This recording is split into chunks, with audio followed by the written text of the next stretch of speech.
Hi, ich bin Maria und ich erzähle euch heute was über Tattoo-Pflege. Ich selber habe mein erstes Tattoo mit 17 Jahren mir stechen lassen. Das war damals im Nacken ein Herz, eine Note und ein Peace-Zeichen. Mittlerweile habe ich mir aber schon covern lassen. Also man sollte immer gut überlegen, was man sich tätowieren lässt. Allgemein super wichtig ist bei Tattoo-Pflege ist einfach wirklich am Anfang darauf zu achten, die wirklich gut zu pflegen. Wenn man den ersten Monat die Tattoos nicht richtig pflegt, dann kann es sein, dass sie einfach echt vernarben oder die Farbe rausgeht oder es einfach dass man echt so richtige Stücken halt fehlen oder halt einfach alles verbleicht. Da ist super wichtig, dass man echt die ersten 4 Wochen halt pflegt. Am besten echt mit einer super reichhaltigen Creme. Man muss auch darauf achten, dass dort keine Inhaltsstoffe drin sind wie Parfüm oder irgendwelche synthetischen Öle, dass die Haut einfach gereizt wird. Dann darf man nicht ins Solarium gehen, nicht in die Sauna und 4 Wochen nicht schwimmen, weil es alles Sachen sind, wo die Haut einfach geschädigt wird und zum Beispiel so ein bisschen aufquellen kann. Dann können die Tattoos nämlich auch verlaufen zum Beispiel. Wenn ich mir ein neues Tattoo stechen lasse, dann trage ich die erste Nacht immer eine Folie drüber, damit kein Dreck reinkommt.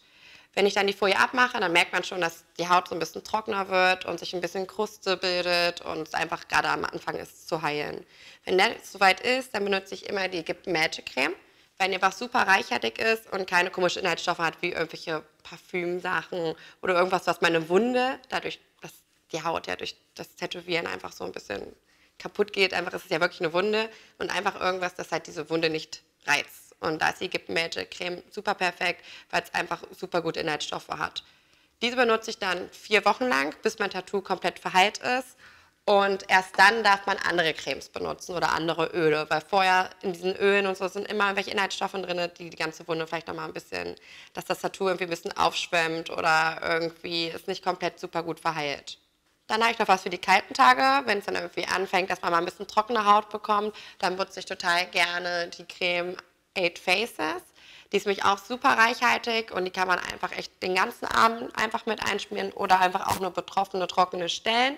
Ich habe es total oft hier oben an meinen Oberarm bei meinen Tattoos und dann schmiere ich einfach so, ich habe immer so ein paar Stellen, die Creme einfach drauf und nach ungefähr 2, 3 Tagen ist dann wieder alles super. Dann habe ich noch eine Creme, die ich super gerne benutze, auch einfach, wenn es mal abends weggeht. Ich benutze total gerne von Pretty Potion Pain. Das ist die ohne Farbe, aber die hat so einen leichten Schimmer. Und wenn man sich dann da den Arm mit eincremt, dann hat man einfach einen super schönen, so ein bisschen glitzernden Schimmer. Sieht einfach super schön aus und lässt die Tattoos total strahlen. Was auch super hilft bei trockener Haut, ist das Aronda-Öl von Chai. Das ist auch super pflegend und ich mag es nochmal ganz gerne als Alternative zur Creme, weil einfach durch das Öl man einfach dann diese ölige, schimmernde Haut hat. Das sieht dann einfach, also es pflegt nicht nur, sondern sieht einfach auch noch super schön einfach aus. Was noch super wichtig ist bei der Tattoo-Pflege, ist auf jeden Fall der Sonnenschutz, weil durch die Sonne kann das Tattoo ausbleichen und dann hat es nicht mehr diese kräftige Farbe. Und da benutze ich super gern die Salt and Stone Cream, weil die einfach nicht so weißet, weil was natürlich auch nicht so schön ist, ist, wenn man einfach ein schwarzes Tattoo hat und dann Sonnencreme drauf schmiert und das Tattoo einfach so ein bisschen weiß aussieht durch die Creme. Darum nutze ich total gerne die Salt and Stone Cream, weil die weißet nicht, zieht super schnell ein und schützt super gegen Sonne.